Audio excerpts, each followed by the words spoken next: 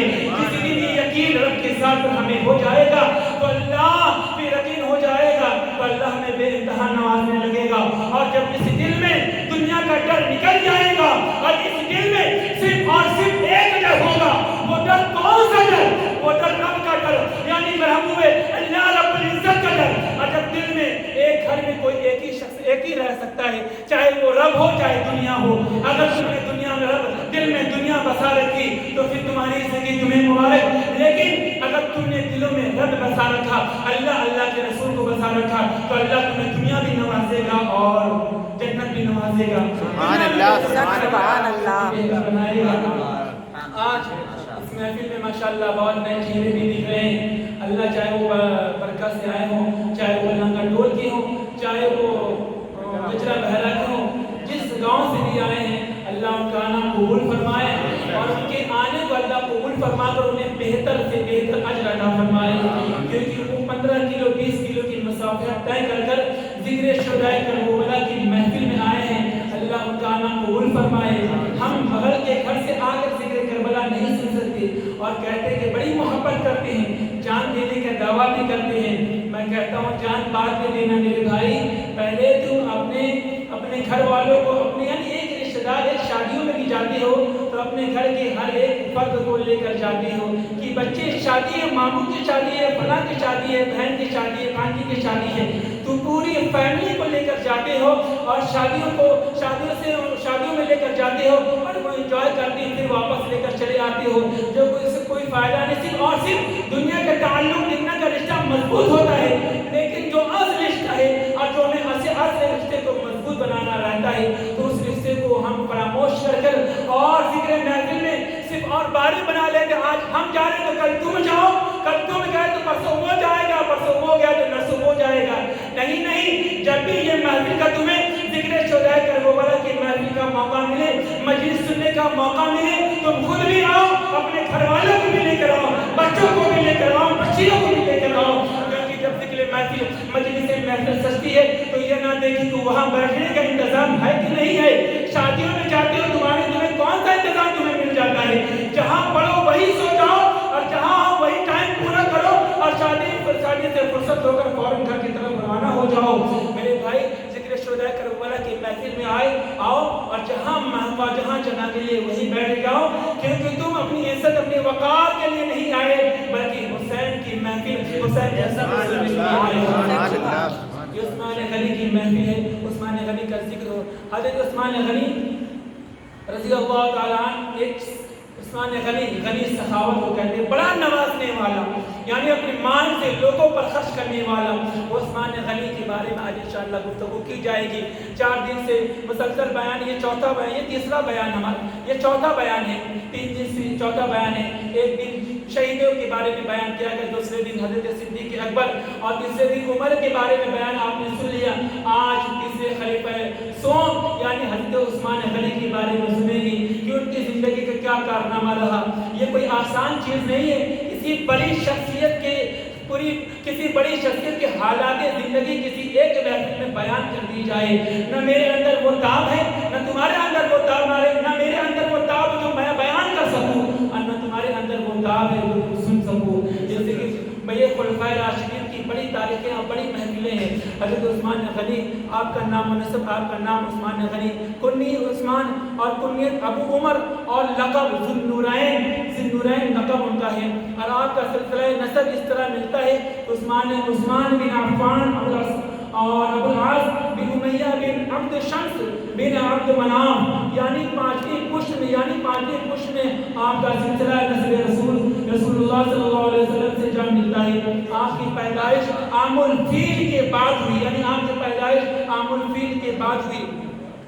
آپ کا اسلامی دنیا میں بہت سارے نبی آئے، 1,24,000 کم بیش انبیاء کرام دنیا میں تشریف لائے، سب کے پاس کوئی نہ کوئی اولاد تھی، اور جن کے پاس اور بچے تھے، بچیاں تھیں، اور تمام کی شادیاں ہوئی اور یہ سلسلہ بڑھتا چلا گیا۔ اور اس کے بعد جب حضرت عثمان غنی رضی اللہ تعالیٰ عنہ کا جب اسلام میں قبول کرنا ہوا تو بہت چھوٹی عمر تھی.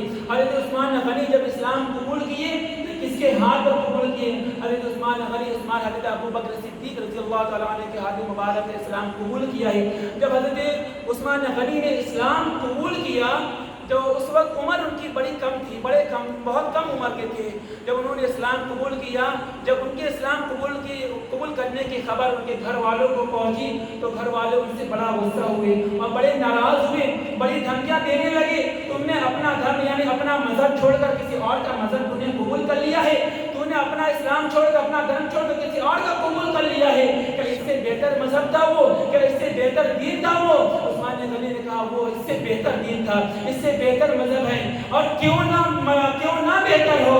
جس مذہب میں مصطفیٰ جان رحمت کی ذات موجود ہو تو کیوں نہ وہ دین بہتر ہو، کیوں نہ وہ دین بہتر ہو. عثمان غنی نے جب اسلام قبول کیا تو ان کے گھر والے اور ان کے خاندان والے انہیں بڑا ستانے لگے، بہت ٹارچر کرنے لگی. تم اپنا ان کا یعنی نئے مذہب کو چھوڑ کر اپنے پرانے مذہب پر آ جاؤ، یعنی تم نئے مذہب کو چھوڑ کر اپنے باپ دادا کا دین پھر سے قبول کر لو، میں تمہیں بخش دوں گا، معاف کر دوں گا. لیکن عثمان غنی جب جس غلام کو حضور کا نشہ ایک بار لگ جاتا ہے تو اس غلام کو بھی دنیا کی کوئی لذت، دنیا کی کوئی چیز کا مزہ ملتا ہی نہیں ہے. چاہے وہ کوئی بھی عشق ہو، چاہے بیوی کا پیار ہو، چاہے وہ ماں کا پیار ہو، چاہے وہ باپ کا پیار ہو، چاہے وہ دولت دنیا کا مال ہو، دنیا کی رنگینیاں ہو، کوئی بھی دولت ہو، کوئی بھی عشق ہو، مصطفیٰ جان رحمت کے عشق کے آگے سارا عشق پھیکا پڑ جاتا ہے. عثمان غنی کو حضور کی محبت ہو گئی تھی، عثمان غنی نے حضور سے محبت کر لی تھی. عثمان غنی نے محبت کر لی، گھر والوں نے بار بار یہ منع کیا، اے عثمان غنی یہ اپنا مذہب، اب لوگوں کو دوسرا نیا مذہب چھوڑ کر اپنا دین قبول کر لے. عثمان نہ مانے، کہا نہیں میں اس دین کو قبول نہیں کروں گا، جو نئے میں نے قبول کیا یہی میرے لیے بہتر ہے. اگر لاکھ منع کرنے کے بعد خاندان والے لاکھ منع کرتے رہے، عثمان نہ مانے. تو عثمان کے چچا کو غصہ آیا، انہوں نے عثمان کو پکڑا اور ایک کرسی پر بیٹھا کر انہیں باندھ دیا، ہاتھ باندھ دیا، پیر باندھ دیا اور کہہ دیا اے عثمان جب تک تو نیا مذہب نہیں چھوڑ کر اپنے پرانے مذہب کی طرف پلٹ نہیں آتا تب تک میں تجھے نہیں کھولوں گا، تب تک میں تجھے آزاد نہیں کروں گا. تو عثمان غنی نے ایک مرتبہ عشق رسول کا جام پی چکے ہیں. عثمان غنی نے فرمایا اے چچا تو مجھے کرسی میں باندھ کر کیا تو مجھے مذہب اسلام سے دور کر سکتا ہے؟ یہ تیری بھول ہے. اے چچا میرے جسم کے تمام خون کو تو چوس لے، مجھے قتل کر دے، لیکن میرے جسم کے ہر عضو سے مذہب اسلام کی ہی بو آئے گی. میں نے یہ فیصلہ کر لیا ہے، یہ جان رہے یا نہ رہے لیکن مصطفیٰ جان رحمت کے دین سے منہ نہیں موڑوں گا. چچا نے جب یہ عثمان غنی کا استقامت اور جذبہ دیکھا، چچا سمجھ گئے کہ اسے کوئی بہتر جام اور اسے کوئی بہتر نشہ مل گیا ہے، اب یہ لگتا ہے مذہب اسلام چھوڑنے والا نہیں ہے. حضرت چچا نے کہا، ان کے چچا نے کہا عثمان تجھے تیرا دین مبارک. دیکھو اس وقت بھی اسلام جب قبول کیا کرتے تھے کبھی باپ یعنی وہ بھی اسلام نہیں لائے تھے، گھر والے کسی اور مذہب کے کوئی ایک بیٹا اسلام قبول کر لیتا ہے، کوئی دو بیٹا اسلام قبول کر لیتا ہے، اللہ توفیق دے تو پورا گھر اسلام قبول کر لیتا ہے. میرے بھائی یہ اللہ کا کرم نہیں تو اور کیا ہے. اللہ ان کے گھروں میں سے چھانٹ لیتا ہے کہ یہ عثمان بنے گا، یہ عمر بنے گا، یہ صدیق بنے گا، یہ مولا علی بنے گا. یعنی اللہ رب العزت ان کے گھروں سے چھانٹ لیتے ہیں. مولا علی تو بچپن سے ہی وہ ان کی بات نہیں، تو اللہ رب العزت انہیں چھانٹ لیتا ہے. یعنی تینوں صحابہ کرام کی، صحابہ خلفائے راشدین کی الگ الگ داستان ہے. جنہوں نے اسلام قبول کیا، بڑی محنت اور مشقتوں سے اسلام قبول کیا ہے، بڑی آسانی سے اسلام ان تک نہیں پہنچا ہے. اسلام کو پانے کے لیے انہوں نے بڑی محنت کی، بڑی مشقت کی. جب حضرت عثمان غنی نے اسلام قبول کر لیا، اسلام قبول کرنے کے بعد گھر والوں نے ان پر بڑا ظلم کیا، لیکن پھر عثمان نے اسلام کو نہیں چھوڑا. اس کے بعد حضرت عثمان، حضرت ابن عساکر بیان فرماتے ہیں کہ جب عثمان نے اسلام قبول کر لیا ہے تو ان کا قدر یعنی کم تھا اور وہ بڑے شباب بڑے خوبصورت تھے. یہ گال، یہ چہرے کی چمک، یہ چہرے کا شباب بڑا عجب رنگ تھا اس کا، اور بڑی چوڑی ہڈیاں تھی اور گھنی داڑیاں تھی اور چہرے کے یعنی وہ رنگ سفید تھا اور لمبے ہاتھ تھے، لمبے پیر تھے ان کے، اور ان کے سینے بڑے چاک اور بڑے چوڑے تھے. حضرت ابن عساکر حضرت عثمان غنی کی یعنی سخاوت اور بہتری بیان فرما رہے تھے. عثمان غنی ایسے ایسے تھے. عثمان غنی کے تمام حلیہ مبارک بتانے کے بعد آپ اس طرح عساکر بیان فرماتے ہیں کہ ایک مرتبہ ابن عساکر بیان فرما رہے کہ ایک مرتبہ حضور سرور دو عالم صلی اللہ تعالی علیہ وآلہ وسلم نے ابن عساکر کو گوشت کا پیالہ دیا اور عرض کیا اے ابن عساکر اسے لے جاؤ عثمان کے گھر دے آؤ. عثمان کے گھر دے آؤ. ابن عساکر نے گوشت کا پیالہ لیا اور لے کر چلے. جب لے کر حضرت عثمان غنی کے گھر پہنچے اس وقت ان کا نکاح بی بی رقیہ سے ہو چکا تھا.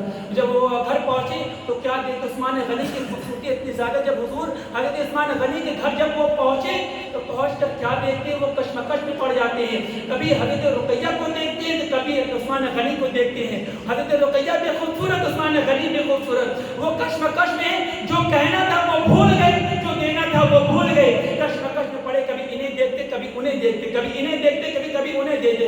کچھ دیر کے بعد انہیں ہوش آیا کہ ہم کسی کام سے آئے. انہوں نے گوشت کا پیالہ تھمایا اور تھمانے کے بعد پھر واپس ہو گئے. جب وہ واپس ہو گئے حضور صلی اللہ تعالی اس وقت پردے کا حکم نہیں آیا تھا. یہ بات بتا دوں اس وقت پردے کا حکم نہیں آیا تھا. پردے کی وحی آیت نہیں آئی اس وقت پردے کا حکم نہیں آیا تھا. اور ابن عساکر نے بیان دینے کے بعد جب عثمان غنی کے گھر سے باہر نکلے اور حضور کی بارگاہ میں آئے اور فرمایا حضور نے ارشاد فرمایا اے عساکر کیا عثمان کے گھر سے ہو کر آ گئے؟ تو ارشاد فرمایا حضور والا میں عثمان کے گھر سے ہو کر آ گیا ہوں. تو حضور نے فرمایا اے عساکر تو نے کیا دیکھا؟ میں حضور پھر ارشاد فرمایا حضور نے پھر ارشاد فرمایا اے ابن عساکر ذرا یہ تو بتا کہ عثمان کی بیوی تو خوبصورت تو نے کسی کو دیکھا ہے؟ تو ابن عساکر نے بیان فرمایا یا رسول اللہ میرے ماں باپ آپ پر قربان آج سے پہلے میری نظروں نے اتنا خوبصورت جوڑا نہیں دیکھا ہے. اتنا خوبصورت جوڑا نہیں دیکھا ہے. یہ عثمان غنی کی خوبصورتی کا عالم ہی ہے. حضرت عثمان غنی کے اوپر قرآن کی آیت بھی نازل ہوئی. جنگ تبوک کا موقع ہے. جنگ تبوک کے موقع پر حضور اور صحابہ کرام جنگ تبوک کا موقع ہے اور مکہ میں مدینہ میں کہا ساری لائق ہو گئی. لوگ بھوکے اور پیاسے مرنے لگے حتیٰ کہ یہ وقت آ گیا کہ لوگ درخت کے پتے کھا کھا کے زندگی گزارنے لگے. لوگ درخت کے پتے کھا کھا اور درخت کے پتے کھا کھا کے زندگی گزارنے لگے. تو اس وقت حضور سرور دو عالم صلی اللہ علیہ وسلم نے صحابہ کو اکٹھا کیا اور اکٹھا کرنے کے بعد انہیں جوش دلانے لگے اور انہیں ایمان کی تاثیر دلانے لگے کہ جس کے پاس جو آئے جنگ تبوک کی تیاری کرنا شروع کر دو. حضور سرور دو عالم صلی اللہ علیہ وسلم جنگ تبوک کی تیاری کرنا شروع کر دیا. جنگ تبوک کی تیاری کے لیے مال و زر کی ضرورت ہوتی ہے. یعنی اسلام کو بچانے کے لیے کبھی مال کی ضرورت ہوتی ہے. اسلام کی بقا کے لیے مال کی ضرورت بھی ہوتی ہے. حضور سرور دو عالم صلی اللہ علیہ وسلم صحابہ کرام بیٹھے ہوئے تھے. حضور نے اعلان فرمایا جنگ تبوک کی تیاری کے کون کون کتنا مال دینا چاہتا ہے. سارے صحابہ خاموش رہے. عثمان غنی بھی وہاں بیٹھے رہے. اللہ نے انہیں بڑا نوازا تھا. اللہ نے انہیں بڑی دولت عطا کی تھی. اللہ نے انہیں بڑی ثروت عطا کی تھی. اللہ نے انہیں بہت کچھ عطا کیا تھا. عثمان غنی وہاں بیٹھے رہے اور بیٹھے جگہ کوئی نہیں بول رہا. عثمان غنی نے ہاتھ اٹھایا اور کھڑے ہوئے کہا حضور والا یعنی جنگ کے لیے عثمان 100 اونٹ ماں ساز و سامان کے لیے دین ماں ساز و سامان کے ساتھ دین کے لیے قربان کرتا ہے. حضور صلی اللہ علیہ وسلم اللہ کا شکر ادا کیا اور عثمان کی اس تحفے کو قبول فرما لیا. پھر حضور صلی اللہ علیہ وسلم پھر سے اعلان فرمایا ابھی اور درکار ہے. کیا کوئی اور دینے والا ہے؟ کیا کوئی اللہ کے راہ میں اور کوئی خرچ کرنے والا ہے؟ پھر عثمان نے کہا کوئی صحابہ نہیں کھڑے ہوئے. پھر عثمان غنی نے ہاتھ اٹھایا کہا یا رسول اللہ میرے ماں باپ آپ پر قربان. یا رسول اللہ 100 اونٹ نہیں بلکہ 200 اونٹ ماں ساز و سامان کے ساتھ عثمان اسلام کے لیے دے رہا ہے. حضور نے اللہ کا شکر ادا کیا. پھر حضور اللہ شکر ادا کر کے عثمان بیٹھ جاتے ہیں. حضور نے اللہ کا شکر ادا کیا. حضور نے فرمایا نہیں ابھی جنگ تبوک کے لیے ابھی یہ ساز و سامان کافی نہیں ہے. پھر میرے حضور نے اعلان فرمایا کیا کوئی اور جنگ کے لیے ساز و سامان دے سکتا ہے؟ کیونکہ اس وقت مکے میں اس وقت تو گائے ساری لائق ہوئی تھی. ساز و سامان ہے تب دے. لیکن عثمان غنی کو اس وقت بڑا بہت مال تھا.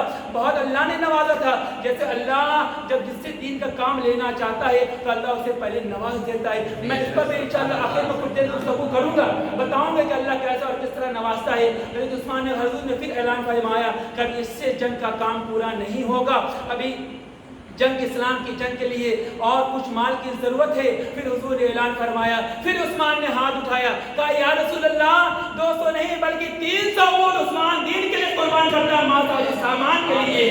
پھر عالم صلی اللہ علیہ وسلم نے اللہ کا شکر ادا کیا. عثمان غنی بیٹھ گئے. پھر اس کے بعد حضور سرور عالم صلی اللہ علیہ وسلم پھر سے اعلان کیا یہ مال کافی نہیں ہے, ابھی اور مال چاہیے. پھر حضور نے اعلان کیا, سارے بیٹھے رہے, لیکن عثمان غنی نے پھر ہاتھ اٹھایا, کہا یا رسول اللہ 100 اونٹ اور عثمان کی طرف سے, سامان کی طرف سے, یعنی 400 اونٹ ہو گئے. پھر حضور عالم صلی اللہ علیہ وسلم نے پھر سے اعلان فرمایا کہ یہ ساز و سامان جنگ کے لیے کافی نہیں ہے, ابھی اور ساز و سامان چاہیے. حضور صلی اللہ علیہ وسلم پھر سے اعلان فرمایا کوئی اور جنگ کے تبوک کے لیے کوئی ساز و سامان دینا چاہتا ہے, کچھ اپنا مال اسلام کے لیے قربان کرنا چاہتا ہے. ارے جو صحابہ اپنی جان لے کر حضور کی بارگاہ میں پہنچ جائے اس سے بڑھ کر اور کیا ہو سکتا ہے.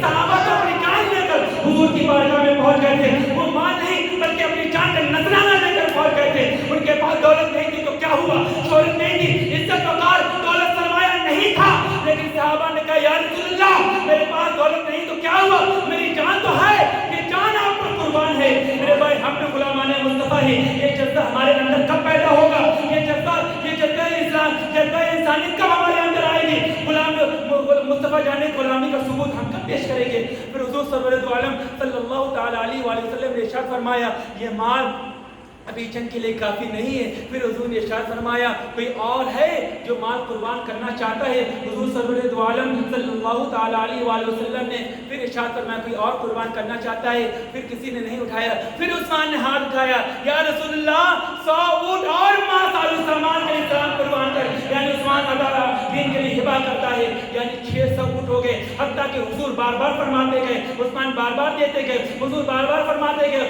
عثمان بار بار دیتے گئے. حتیٰ حضور فرماتے گئے, عثمان دیتے گئے.